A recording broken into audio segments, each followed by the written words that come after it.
خیبر پختونخوا میں مردان میں ایک ڈرون حملہ ہوا، اور وہ ڈرون حملہ جو ہے وہ کافی سیریس ہوتا جا رہا ہے معاملہ، کیونکہ وہ وہاں پہ مقامی آبادی اور جنہوں نے لاشیں وصول کی اپنے پیاروں کی، اس میں خواتین بھی شامل ہیں، اس میں بچے بھی شامل ہیں، اس میں بزرگ بھی شامل ہیں، اور آزاد ذرائع کے مطابق یہ دہشت گرد نہیں تھے۔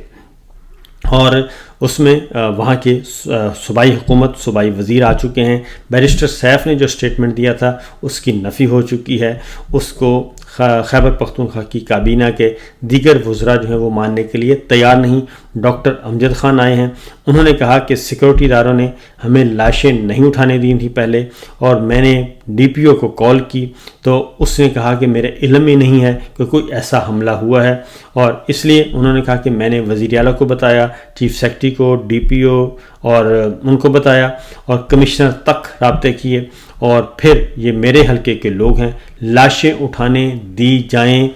تو ہم آگے بڑھیں گے۔ پھر لاشیں دی گئیں اور سب نے دیکھا کہ اس کا جنازہ بھی پھر آج پڑھایا